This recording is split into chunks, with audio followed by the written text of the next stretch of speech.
Boa noite. Parabéns, doutora Silvia, pela organização, doutor Eli, doutor Renato, pela exposição.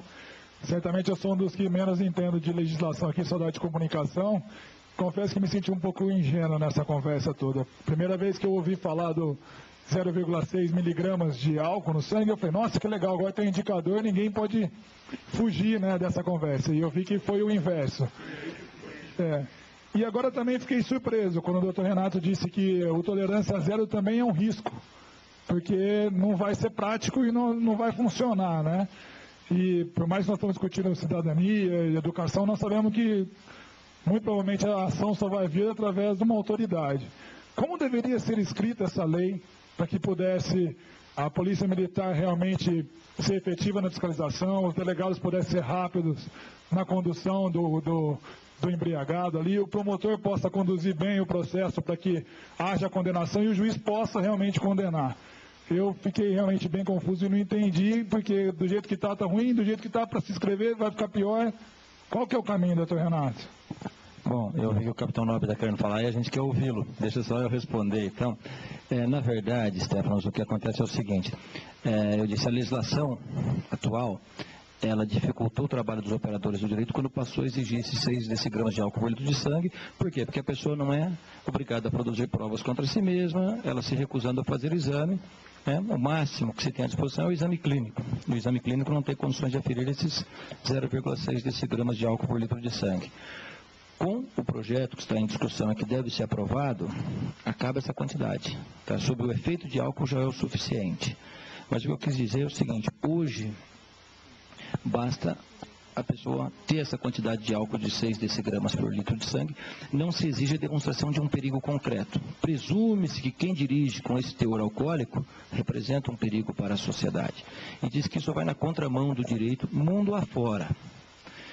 Com a nova legislação, isso aí é uma conclusão minha, tá? Com base nos estudos, eu acho que o Supremo vai declarar inconstitucional. Acho que administrativamente, como bem disse o Dr. Murai, ótimo, mas para se punir na seara penal, pelo simples fato da pessoa ter ingerido uma quantidade mínima de álcool, sem que demonstre qualquer perigo concreto, acho que isso vai ser impossível. Tá? Então eu acho assim, essa tolerância zero é boa, mas para esse projeto 48/2011 que está sendo discutido, eu acho que deve voltar aquela expressão que existia no final, antes da legislação atual, gerando perigo de dano. Ou seja, qualquer que seja a quantidade de álcool, desde que aquela pessoa esteja gerando um perigo, zigue-zagueando, qualquer coisa assim. Porque, da forma como está, fica muito a critério do policial que vai fazer a abordagem. Você acredita muito no bom senso daquele policial. Mas nós temos um país de dimensões continentais. E a lei é uma só para o país inteiro. Então é preferível que a lei seja bem clara, justamente para evitar a diferença de tratamento baseado na cultura de cada região. Esclareci? Eu sou o capitão Nobre, boa noite a todos aí. Eu sou porta-voz da Polícia Militar, aqui em São José do Rio Preto, e sou também chefe do Centro de Operações, o COPOM, que atende as chamadas 190 de São José do Rio Preto e mais 30 municípios da região. Eu quero inicialmente saudar a doutora Silvia por essa brilhante iniciativa, saudar também o doutor Eli, doutor Renato, agradeço pelo convite, dizer que as oportunidades são únicas e essa é uma oportunidade ímpar, né? Eu vejo tudo com muito otimismo, eu acredito que nós estamos num processo de amadurecimento social, processo de mudança, e eu imagino que núcleos como esse devem ter sido formados em outras localidades para discutir o mesmo assunto, e isso faz parte de um processo de evolução social, né? Então eu creio que esse despertar para o problema é uma semente que ela está frutificando, ela está germinando e alcança aí as várias rodas sociais, alcança o legislativo, alcança o poder judiciário. Então eu creio que em breve nós teremos uma mudança de comportamento de toda a sociedade aí. Eu gostaria só de dizer, da parte do trabalho da Polícia Militar, nós trabalhamos com fiscalização de trânsito. E a fiscalização de trânsito é apenas um galho da grande árvore do problema. Nós não trabalhamos com educação de trânsito, que talvez seja o ponto central da nossa discussão aqui. Dentro da fiscalização de trânsito, eu posso admitir para os senhores que no trabalho da Polícia Militar hoje está aquém daquilo que nós gostaríamos. Por quê? Porque a Polícia Militar tem outras atribuições dentro do sistema de segurança pública. E como qualquer outro setor público, nós trabalhamos com prioridade. Então, qual é a prioridade hoje? Fiscalização de trânsito ou redução de índices criminais? O que é mais importante? É evidente que o grande apelo é a redução dos índices criminais, ou pelo menos o controle deles. E a parte de trânsito acaba sendo secundada. Mas nós temos que fazer, até por força do que diz o Código de Trânsito Brasileiro, que passa para nós essa atribuição, e também um convênio existente com a Prefeitura. Todas as autuações ou infrações relacionadas com o uso da via, a competência de fiscalização é da Polícia Militar por força de um convênio com o município. Então nós fazemos. E eu quero destacar aqui que dentro dessa fiscalização de trânsito, ainda que ela não seja aquela que nós gostaríamos, nós temos uma operação muito importante, que é a chamada Operação Direção Segura. Essa operação de direção segura consiste em blitz ou bloqueios de trânsito realizados nas principais cidades da região, principalmente nos arredores dos bares e das casas de diversões noturnas. Então, como a doutora Silvia ali citou, ela falou assim que muitos jovens condutores se comunicam por Twitter para dizer onde que a fiscalização está. Isso realmente acontece, e a alternativa que nós temos a isso é fazer com que esse bloqueio seja móvel, né? Nós vamos trocando de lugar exatamente para fugir a essa alternativa que muitos encontraram de dizer para o colega: olha, você está saindo daí do bar, cuidado, tem um bloqueio aqui em tal lugar.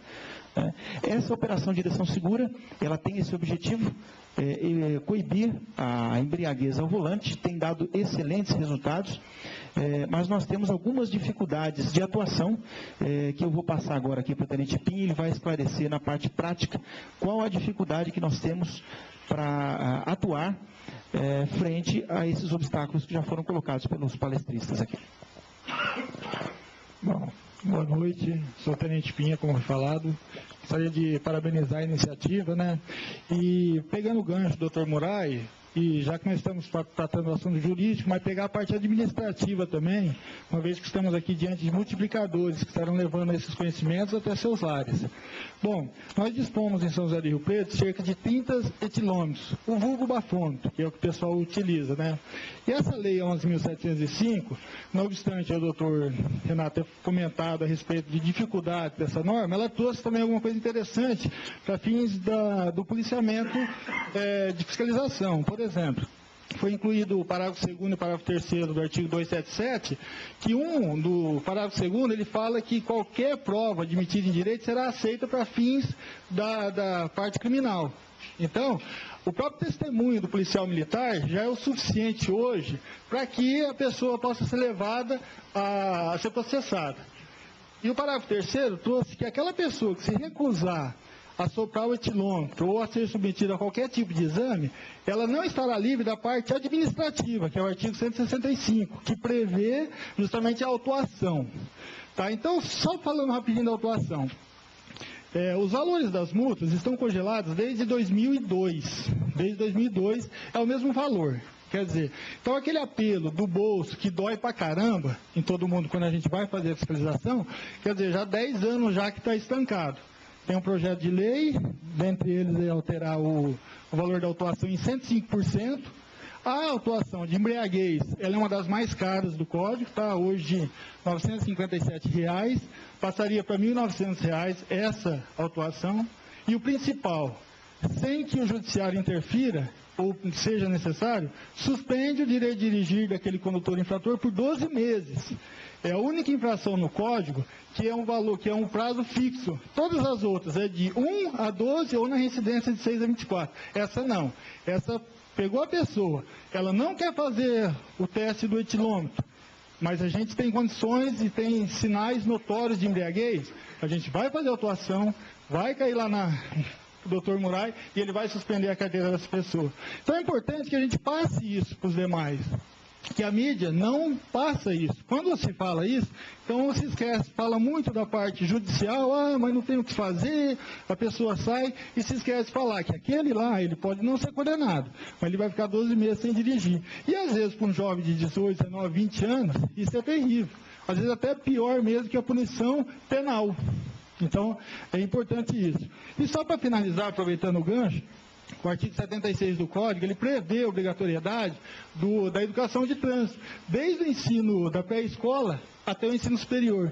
E não é aplicado. Então, realmente, precisa dessa parte.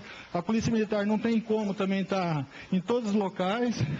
Não, mas não de forma que a gente esperava. Por exemplo, a gente não vê na faculdade uma matéria de trânsito, no curso de Direito, por exemplo. Poderia estar trazendo. É uma questão jurídica isso.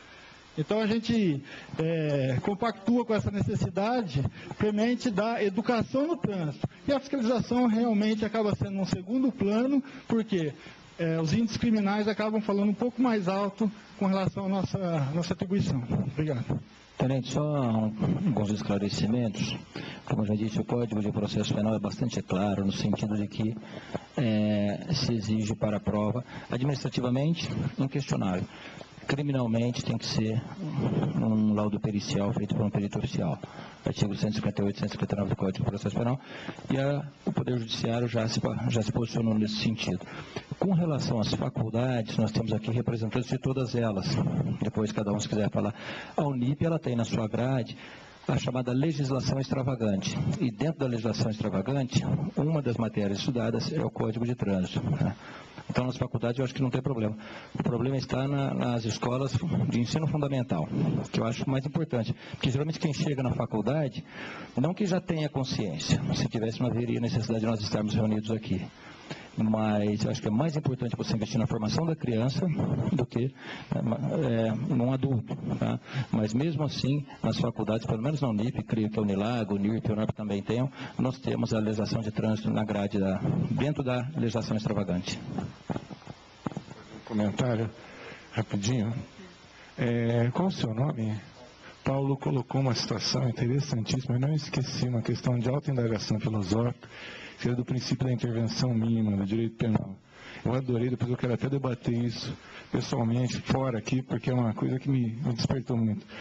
E nessa situação, o que eu acho interessante, até pegando a sua fala, a legislação reflete o momento. A legislação reflete um momento desesperado, a legislação reflete um momento despreparado, a legislação acaba realmente fazendo uma intervenção às vezes exagerada, às vezes uma intervenção desnecessária, mas ela reflete os anseios. As pessoas costumam fazer pressões em razão de situações, de fatos concretos, aquilo se torna como se fosse uma voz comum. Isso também reflete o baixo nível dos representantes do Legislativo, que, na verdade, são colocados ali por nós. Então, nós precisamos pensar isso, a questão do voto consciente, do voto cidadão. Nós estamos aqui discutindo cidadania e, até para fechar a minha provocação e fechar com outra provocação, a gente tem debatido bastante como devemos proceder. E tem um ditado oriental que fala que, antes de mudar e limpar o mundo, devemos limpar o nosso quintal. O que nós estamos fazendo?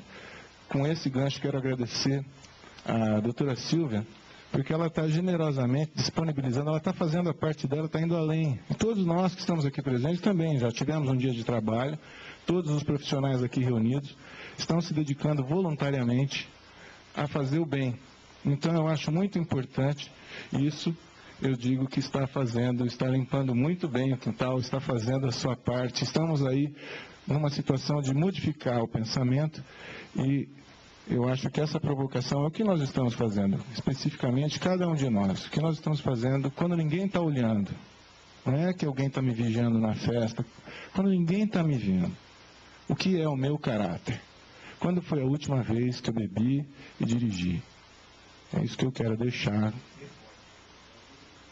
Então, quando foi a última vez que eu bebi e dirigi? É uma pergunta individual. Eu estou fazendo a minha parte?